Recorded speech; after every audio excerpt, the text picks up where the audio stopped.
Magandang hapon mga katropa. Muli niyo po kaming samahan sa isa na namang kwentong pag-ibig ng punong-puno ng aral at pagmamahala. Ito ang Dear Mommy Sugar. Mommy Sugar. Mommy Sugar.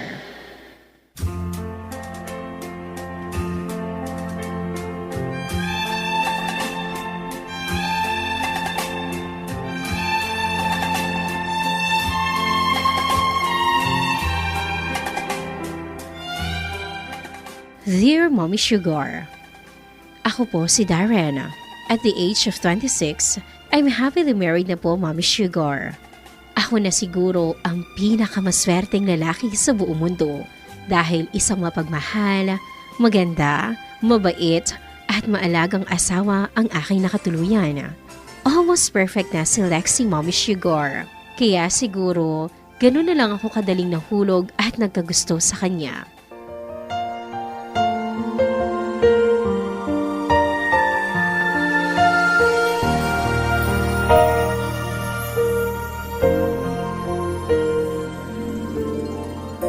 Lexi, receive this ring as a sign of my love and fidelity.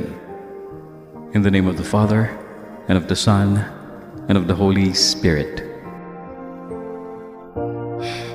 Darren, receive this ring as a sign of my love and fidelity. In the name of the Father, and of the Son, and of the Holy Spirit. I may now pronounce you husband and wife. Mr. Darren Monteverde, you may now kiss your beautiful bride. Mwah.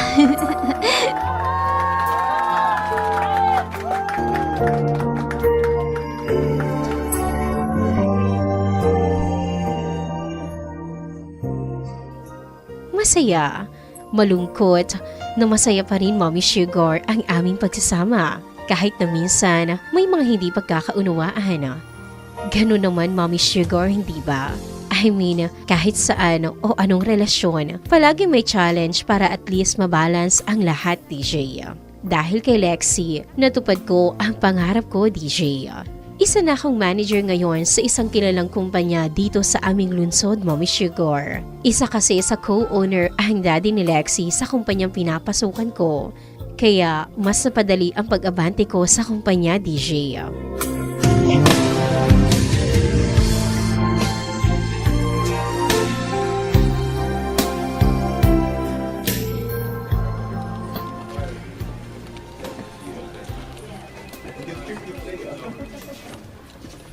Good afternoon po, Sir Darren. Eto na po pala yung mga minutes of the meeting kanina sa marketing team. Okay, Stephanie. Wait! Pakiayos na lang please. Yung indention, spacing, pati na rin yung header at footer natin.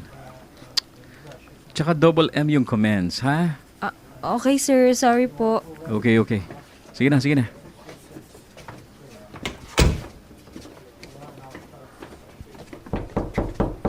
Stephanie, ano na naman bang Hi, babe! Oh, babe. Mwah. Ano? Antayin mo ako, babe. Tapusin ko lang to. Hanggang anong oras ba yan? Mga 3 p.m. siguro, tapos ko na itong pirmahan lahat. And may mga ire-review at ire-revise lang ako mga business proposals. Ang tagal naman yan, babe. Sige na, babe. Antayin mo na ako. Okay, sige. Sige na nga. Yun. Thank you, babe. Yan. Mas madali ko matatapos ang trabaho ko kasi literal na nandito ngayon at nakikita ko ang inspirasyon ko sa buhay. Sus, ikaw talaga. Sige na. Bilisan mo na dyan.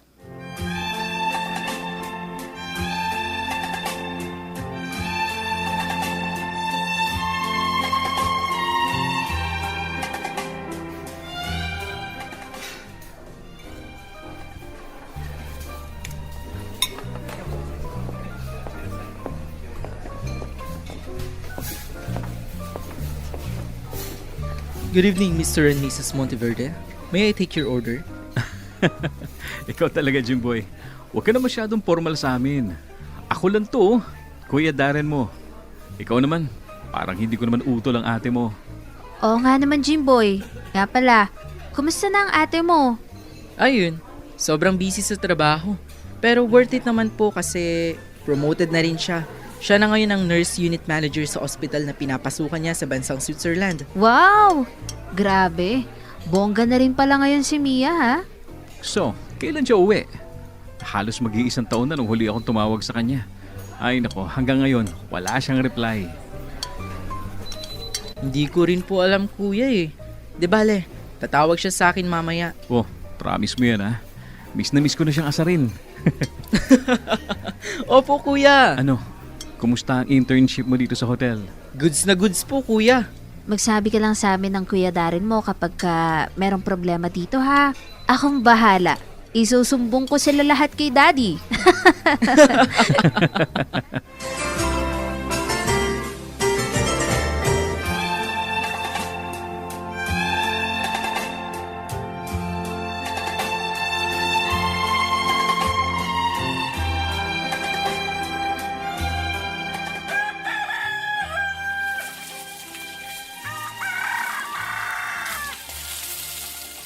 Oh, good morning, babe. Good morning, my baby. My love, so sweet. Mwah. Babe, ito na yung request mong baon for lunch later, ha? Yun. Alam ko naman favorite mo ang beef stroganoff. Ako nagluto niyan, ha? Thank you, babe. Mwah, mwah. Ay! Ano ba, Darren? Mwah. Anong Darren? Bakit Darren, ha? Ay, Mwah, mwah. ano ba? Nagluluto pa ako. Mwah, mwah. Mwah. Ano ba? Sagutin mo na nga muna yan. Hello? Hello, Tol? Si Darren ba to? Mia? Tol, si Darren to. Oh, babe. Ito na, luto na. Tikman mo na. Ano, kamusta? Tol naman, sobrang nag-alala ako sa'yo. 1 buwan kang walang reply sa akin. Namiss tuloy kita. Babe, ito. Tikman mo na. Sabi ko naman kasi sa'yo, huwag kang masyadong nagpupuyat dyan sa trabaho mo. Gusto mo ba, dito ka na lang sa akin? Akong bahala sa'yo, Tol. Ikaw talaga, Tol. Hindi na kailangan. Masaya ako ngayon sa trabaho ko. Actually, kaya nga ako tumawag sa'yo kasi nandito na ako ngayon sa Pinas. Babe, Ano? Nandito ka na sa Pinas? Oo, Tol. Nandito ako ngayon sa airport. Oo, sige. Diyan ka lang, ha? Pupunta na ako. In 2 seconds, nandyan na ako. Diyan ka lang, Tol, ha? Oo na. babe, sandali. Hanggang sa dulo ng mundo, hanggang maubos ang mundo, hanggang dumulong ang luha.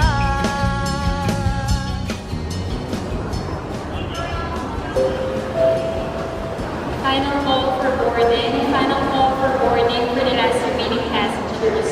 Last remaining Mia! passengers on Philippine Airlines flight PR to Nax, ang bihira ka talaga, Tol. Wait, ikaw ba talaga si Mia? Alam mo, konti na lang talaga tatadyakan na talaga kita. Ako nga to.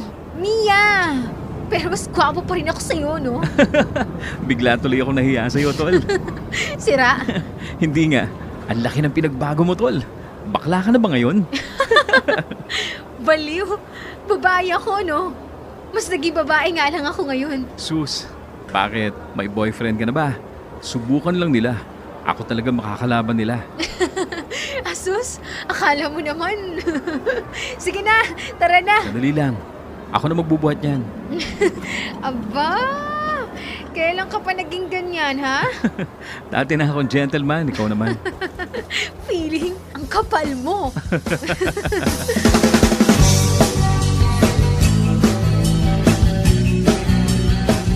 Siya ang childhood best girlfriend ko, Mommy Sugar.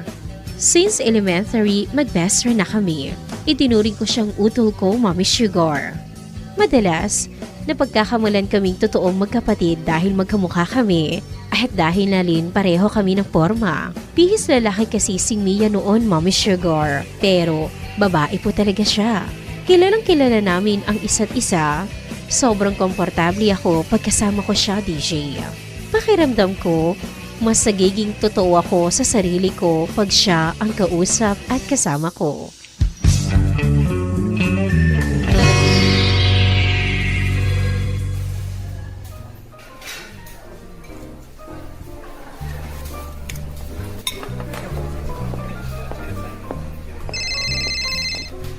Oh, Kuya Darren.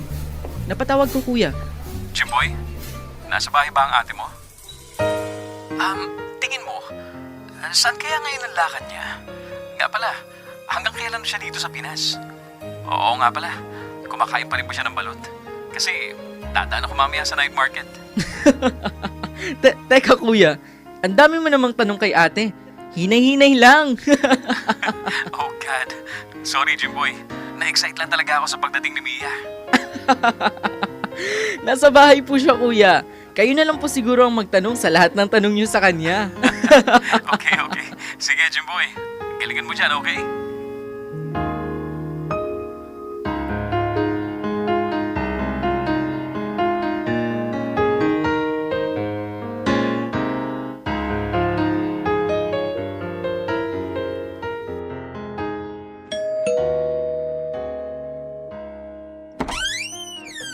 Kayo po ba si Carmia Villaluz? Ako nga. Ano po ito?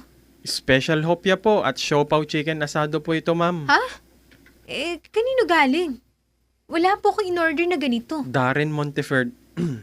Darren Monteverde po, ma'am. May pinapasabi pa nga po siya, ma'am. Ha? Ano daw? Sabi niya, wag mo daw ubusin. Tirhan mo daw po siya dahil paborito din daw po niya mga to. Visit talaga yun.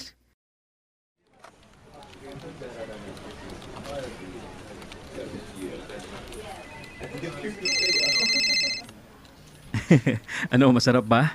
Tirahan mo ako, ah. Hello, babe? Babe? Hello, babe. Kasi dadaan ako ulit dyan mamaya. Ha? Bakit? Syempre naman, no? Para mas madali mong matapos yung mga ginagawa mo. Dadalhin ko sa'yo yung inspirasyon mo.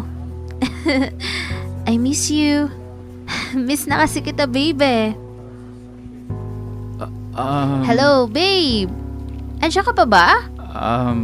Babe? Sorry, Sobrang dami namin kailangan tapusin ngayon. Ang laki kasi ng problema natin ngayon dito sa office. Nagka-problema kami sa mga investors natin. Stephanie, please, pakibilisan naman. Pakiprint na agad. Ano ba naman yan? Ganun ba? Oh, sige na, babe. Sandali. Babe, hello. Sir, wala naman po kayong pinapaprint sa akin. Wala ba? Opo, sir, wala po eh. Okay. Sige. Akala ko meron. Pasensya na. Ako man, hindi ko maintindihan kung ano nang ginagawa ko, Mommy Sugar.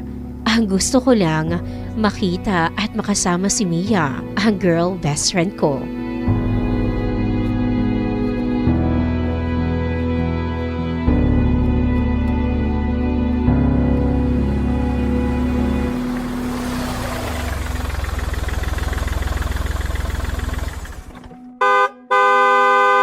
Hoy! Ano ba? Ang aga-aga eh. Ang ingay mo. Ang cute talaga ng ilong mo. Ano ba? Pati pisngi mo. Para pa rin mo na Darren! Ano ba? Sakit! Ay, ikaw Porke naging bakla ka na. Ang arte mo na ngayon. Anong bakla? Babae ako, no? Ano? Labas tayo mamaya. Tara, kain tayo balot. Ay, naku, Darren. May asawa ka na. Hindi na po pwede yung ganyan. Ay, kamusta nga pala kayo ni Ate Lexi? Sige na, halika na. Darren, ano ba? Ayoko. Magagalit sa akin si Ate Lexi niyan eh. Halika na. Ay, teka, sandali. Tatawagan ko si Ate Lexi na makauwi ka na. Mia naman. Ayoko. Halika na. Gusto ko ng balot. Please. Promise. Hindi na kita kukulitin. Basta pagbigyan mo na muna ako ngayon. Ay, nakakainis ka talaga, Darren. May asawa ka na. Hindi na tayo katulad ng dati, Darren. Mia? Mia? Mia? Kilala ka niya? Sino yun? Nagpapapasok ka ng lalaki dito? Liam? Mia? Liam? Oh, Liam. Ang aga mo naman. Para sa'yo. Ang gaganda naman ng bulaklak na to. Halika, pasok ka. Hoy, Mia. Sino may sabi sa'yo pwede ka magpapasok na lalaki dito, ha? At bakit? Sino ka ba? Tabi, umuwi ka na. Hinahanap ka na ng asawa mo. Umuwi ka na. Mia, sino siya? Halika na, Liam. Pasok ka. Mia naman. Ako na unang dumating dito eh.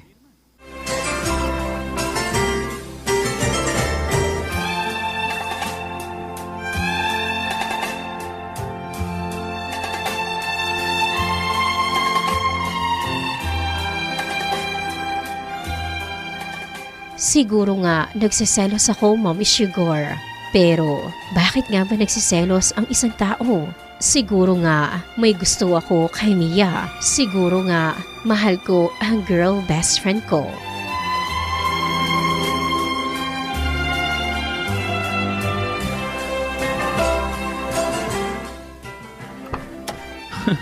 Akala mo kung sinong gwapo. Liam daw. Ang baho kaya ng pangalan niya. Hi, babe! Bakit, babe? May problema ba? Wala. Medyo mabaho lang kasi hininga ko ngayon. Baka hindi mo magustuhan ng amoy. Pinatikim kasi kami ni Stephanie ng bagoong sa office. Ano ka ba, babe? Okay lang yan. Babe, ano ba? Sinabi na mabaho ang bunganga ko eh. Bingi ka ba? Babe, gusto lang naman kita halikan. Namiss lang kasi kita eh. Pues, ako ayoko. Pwede ba, Lexi? Dumistansya ka muna. Ang dami ko ngayong problema sa office. Dumadagdag ka pa.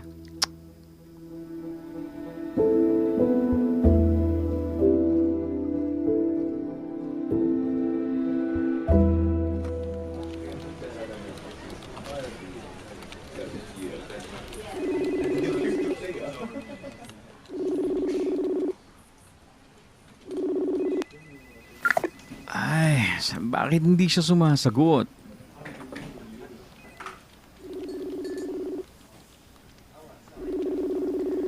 Hello, kuya? Kanina ko pa kasi tinatawagan si Mia. Hindi siya sumasagot eh. Alam mo ba kung nasan siya? Magkasama po sila ni Liam eh. Liam na naman?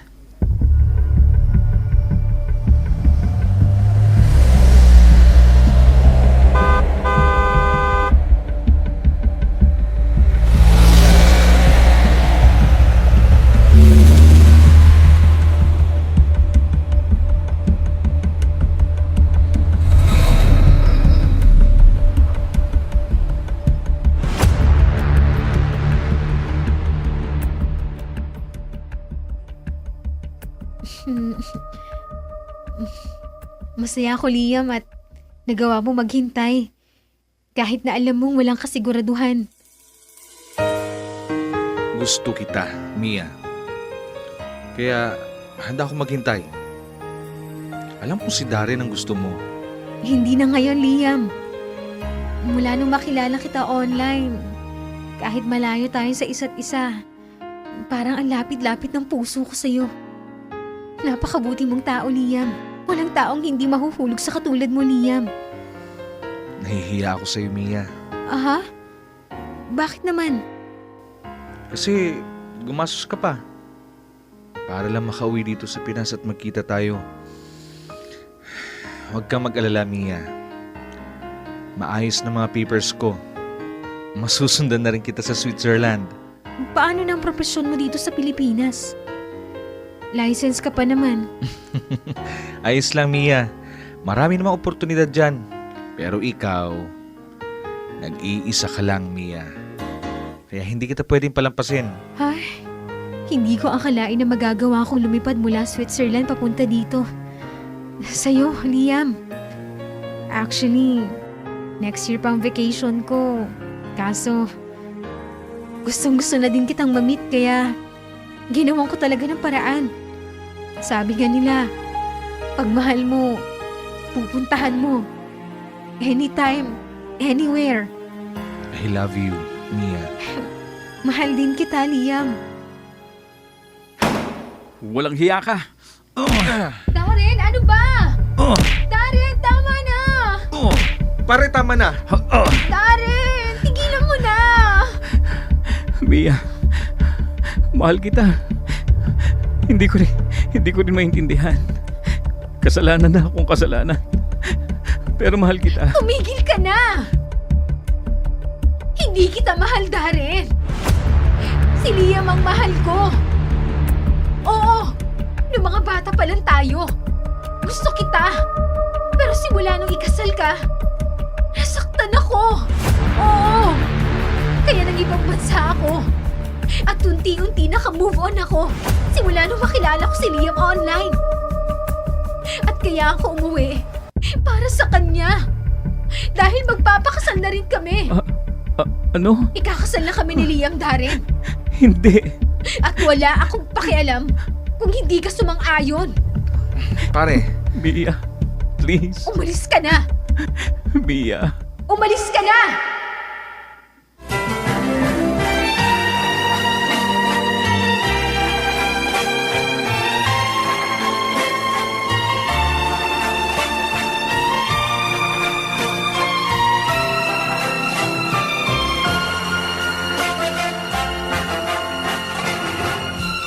Makasarili ako, Mommy Sugar. Aaminin ko, naging makasarili ako. Sa kagustuhan kong mahalin si Mia, kinalimutan ko ang asawa ko, ang kaibigan ko, pati na rin ang sarili ko. Sa laki ng kasalanan ko kay Mia, Mommy Sugar, tuluyan niya na nga akong iniwan. Bumalik siya sa Switzerland kasama si Liam at nagpakasal na nga sila, Mommy Sugar. Makalipas nga ang 5 taon, heto na kami ngayon ni Lexi. Nagpatuloy ang pagsasama namin at may 2 na nga kaming anak, DJ. Hanggang ngayon, umaasa pa rin ako, DJ, na balang araw mapapatawad din ako ni Mia at hindi ako susuko sa paghingi ng tawad sa kanya.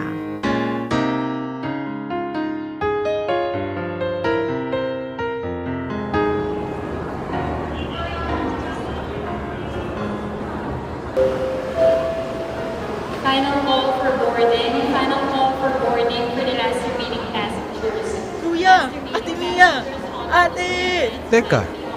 Si Jimboy na ba yun, mahal? Jimboy? Ate!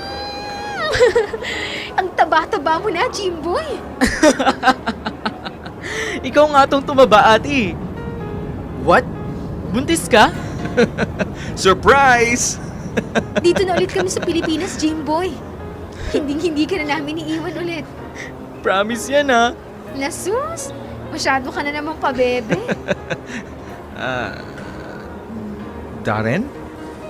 Lexi? Anong ginagawa niya dito? Oo nga pala, ate. Nakiusap sa akin si Kuya Darren na sumama ngayon dito sa airport para makita ka ulit. Gusto daw nilang humingi ng tawad sa lahat. Mia, Liam, humihingi ako ng tawad sa lahat-lahat ng panggugulo ko sa inyong dalawa. Matagal na kitang napatawad, Tol. Darren. Salamat, Mia. Tol. Teka, nagugutom na ako, guys. Pwede bang kumain na muna tayo? Ikaw talagang bata ka.